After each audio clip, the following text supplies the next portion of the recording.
Hey, what's going on, everybody? Hey, so I wanted to showcase my CurseMage that I've been using. Currently, I'm level 62, and I absolutely love this build. Let me show you what I'm talking about, and then we'll go through everything. Welcome to the Purple Phoenix.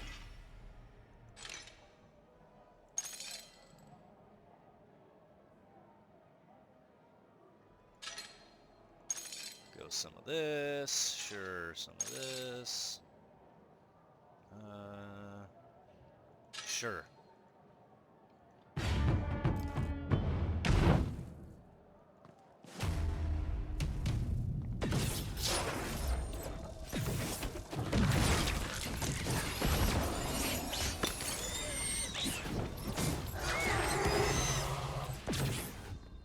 Not possible.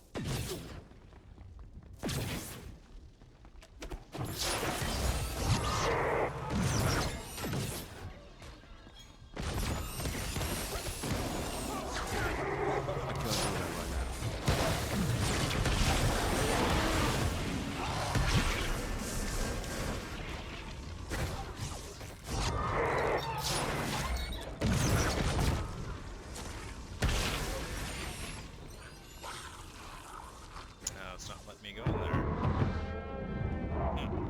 there. So the basic combo is I like to keep this up for defense, plus it does an AoE.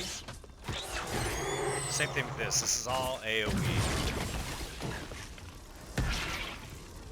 And then I kind of use this for single target, but I'll go over that more. I'm just kind of showcasing what it can do currently. But pay attention to all the crits that I'm getting. See how the screen, when it turns yellow, all those yellow numbers are crits, which is the majority of my attack. You can see I'm getting like 7,000, 8,000 crits.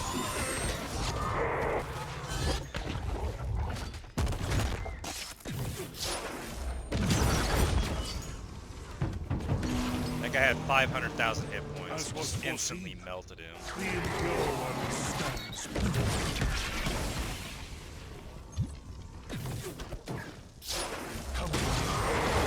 Be cleansed. Profanity.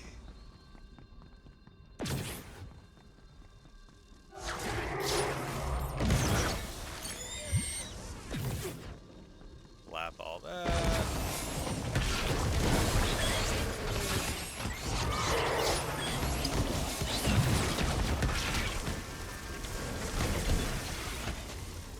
Not right now.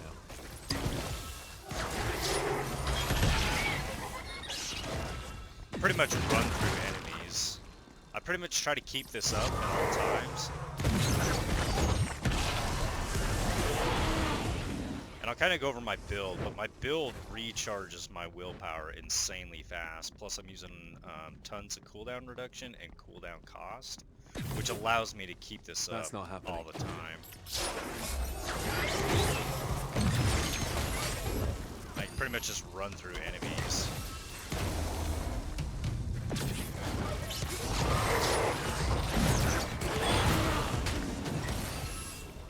Just everything's popping.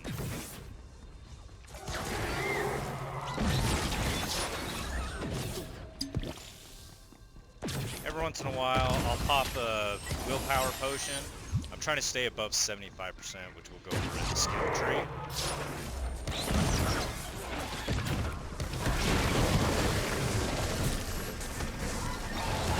You've been outmatched. Let's go find the boss.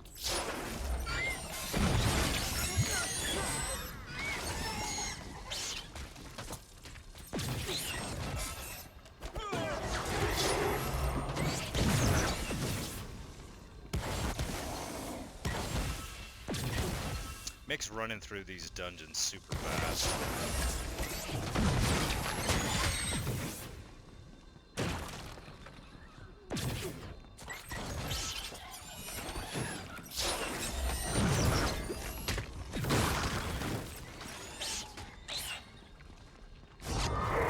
It's not possible.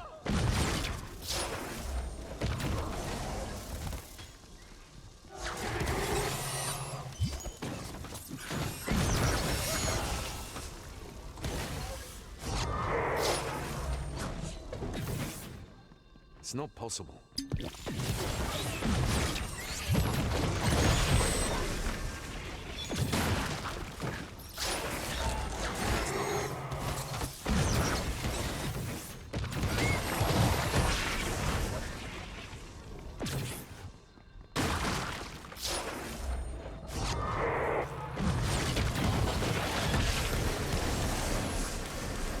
Another feat. Yeah, 500,000 hit points just melted him.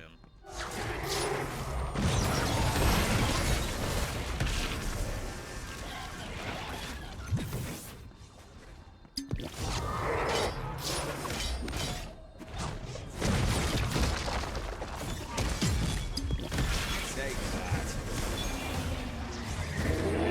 It makes this content super easy.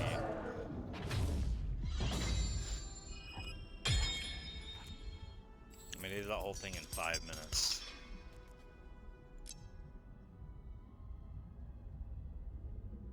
Looks like I had a crit in there for almost 15k.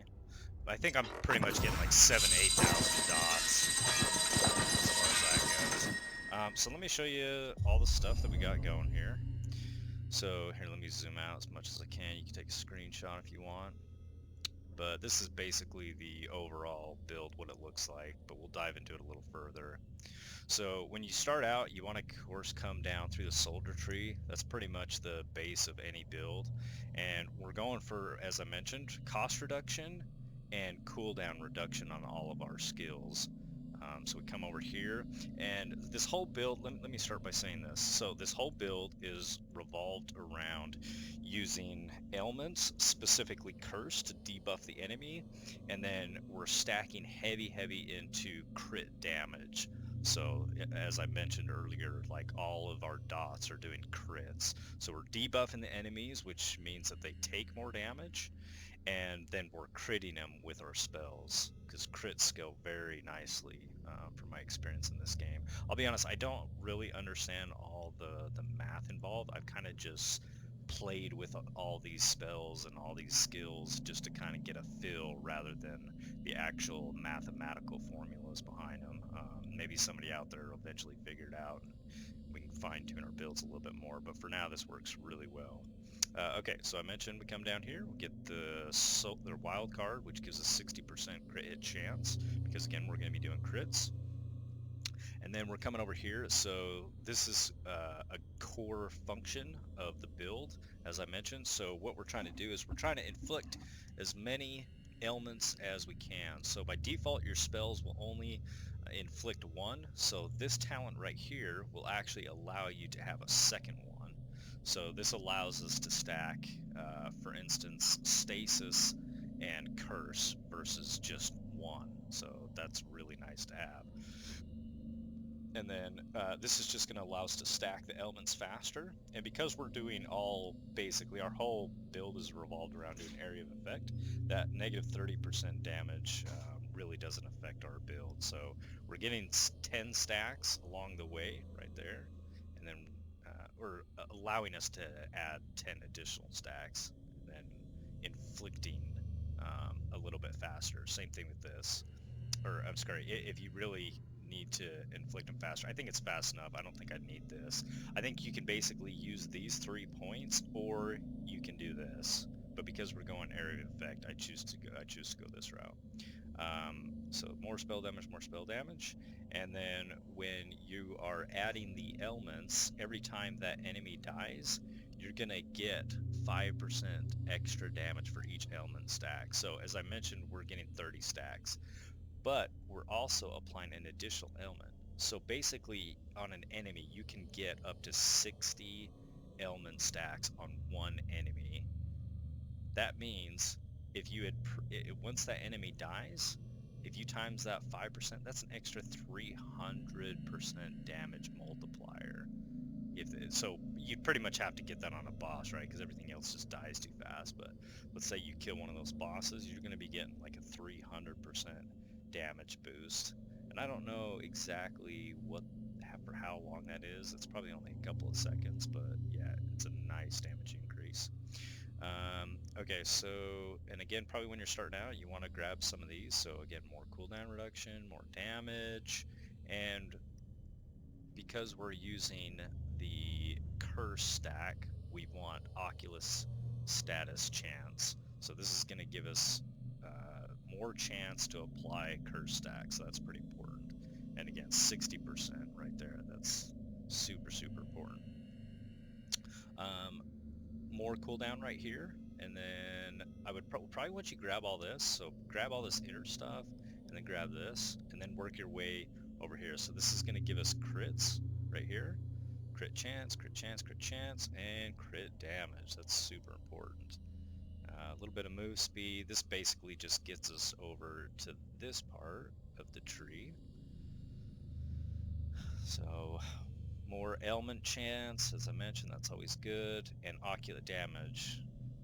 And yeah, so because I'm stacking curse stacks, so you're going to actually do additional ocular damage to the enemy for every curse stack that they have, and then we added an additional damage. So you get 5% there and 2% there, so that's 7%. So let's say an enemy ends up having 30 stacks, which is pretty easy to do. 30 stacks times 7% extra damage.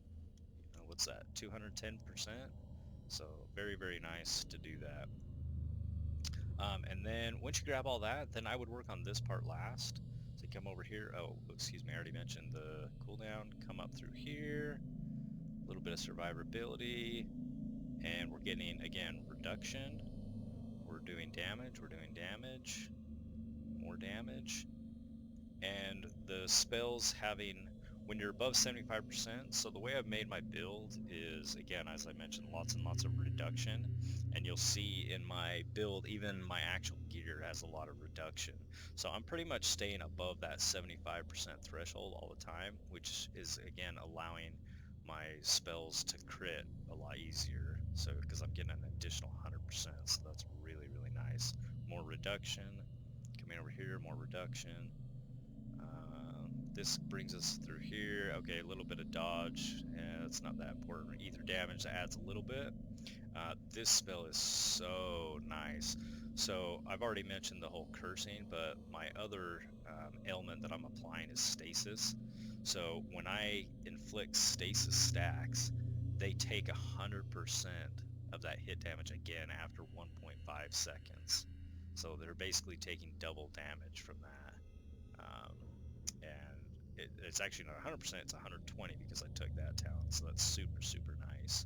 You'll see it in a minute how much damage I'm doing with all that. Okay, so more ailment stacks, more ailment stacks. So that's how we get all of our 30 stacks. You got to grab all that.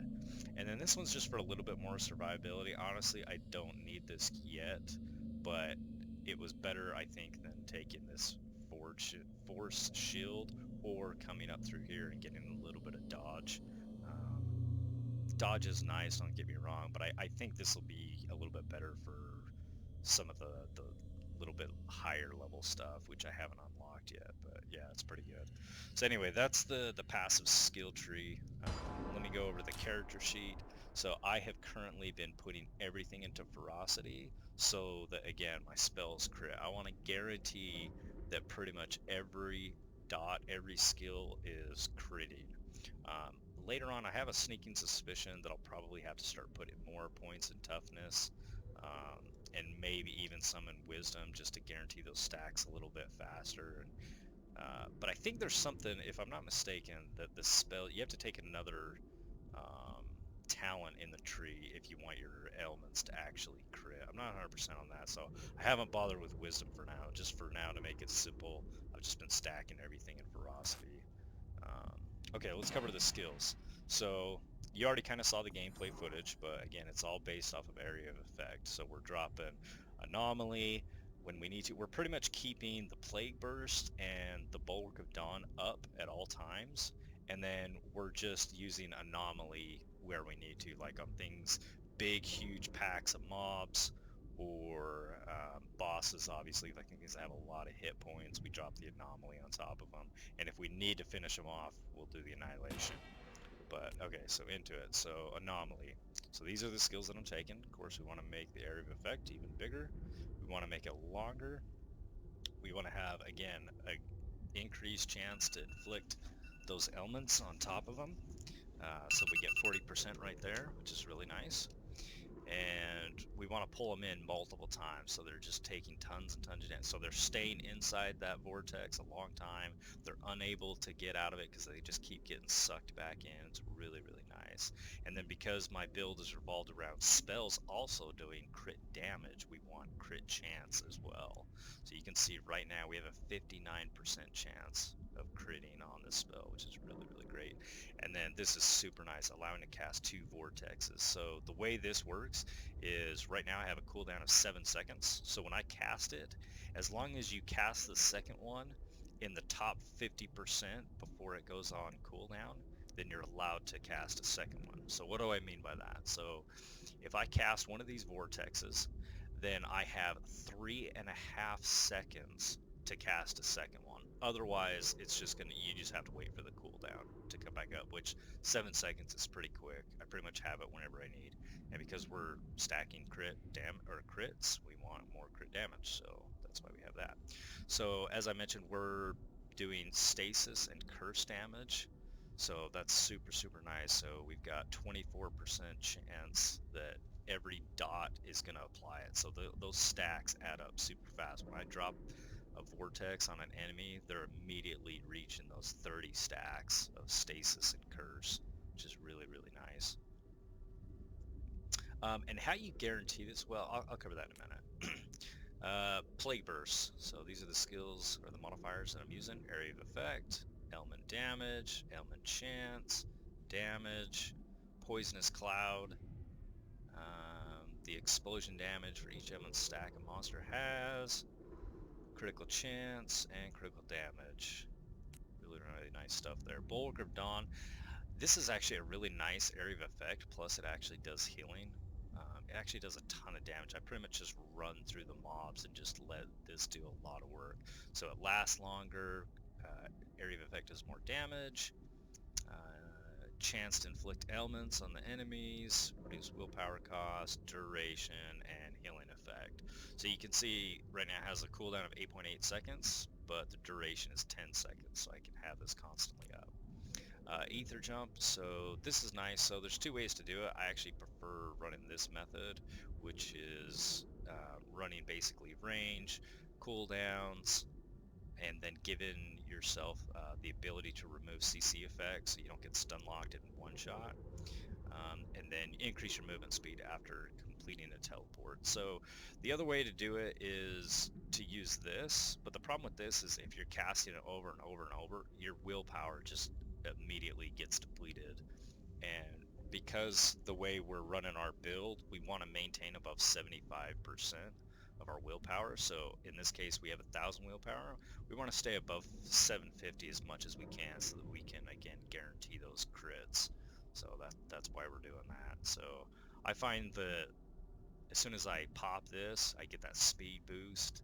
It works really nice, and it's only a 1.7-second cooldown, so that's good enough for me. Annihilation.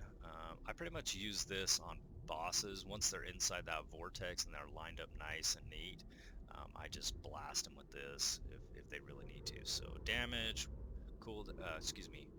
willpower cost reduction. We want to be able to pierce through them so that we can hit all enemies in our area of effect inside of our anomaly.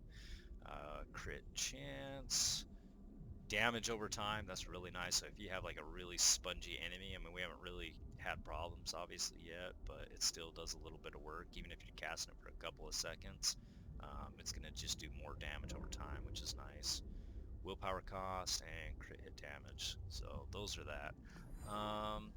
Okay, so let's talk gear. So you may have noticed that I'm pretty much running health as a mage, which might seem a little bit weird, but the reason that I'm doing that is because it's just so much easier to leech health versus force shield. There's a way to do it, but you have to put quite a few points into your skill tree, and I just don't want to do that. It's just easy. The way this game works is just to go health, and I don't have a lot, but I don't really need it. Everything just dies. So anyway, let's go over the gear. As I mentioned, I'm doing reduction on everything. So cooldown reduction is the most important thing here on this. Cost reduction on both of my spalders. That's the most important. And then same thing here on my gauntlets. I try to keep the cost of all these skills down as much as possible. So 2 rings that I have, you can see this one applies damage to spells twice. I'm trying to find another one like that over here, because you can see this one is to attacks and to damage. I rarely auto attack, so that's actually kind of wasted. You really want to be looking for some kind of damage to your spells. And ideally you want shadow damage, as I mentioned, but you can modify that. You can actually force the game to do shadow damage by like your weapon right here. Like you can see right here, I've added 2 different shadow damage gems right here, or sockets, into this weapon to guarantee that my anomaly spell is higher than the other. So ether damage and shadow damage. So ether damage, that's what gives us stasis. That's the reason that we have an ailment stasis here. And the reason that we have the other one is because the second highest damage is the shadow. So that's how you basically guarantee that. You pretty much have to get weapons that naturally roll that, or you have to put gems into the sockets to guarantee that. So I just picked this weapon up. It's pretty nice. For the belt, again, we want damage to spells. This one had shadow damage, so that was really nice. Again, reduction in skills, 24%. That's super, super nice. I like that. I actually probably don't need that life leech. I have enough, but I rolled it onto there. That's what I had. I could probably pull it out and give myself an extra 300 health. I may do that. The boots, these are pretty nice because of the 20% movement speed. I actually really like that quite a bit. And more resistances are pretty good. I don't have a ton of health, but my resistances are pretty high, which I'll cover here. I'll show you in detail everything that I'm doing. Auto attacks, we don't care about that. That's whatever. Let's see. Willpower regeneration, 140. Oh yeah, I didn't really cover that. So you may have noticed that on this one and this one, the socket is the reduction between willpower and rage. And I also have that on this chest, an extra 20%. And then in here, I have willpower regeneration rolled onto here. So 28% naturally, and then I put another 13%. So why that's important, you may have noticed, I don't have a big pool of willpower, but I can keep my skills up all the time. When you saw me running through those mobs, I was rarely dipping below 750, if at all, and I'm literally permanently casting everything. Like as an example, if I cast my annihilation skill,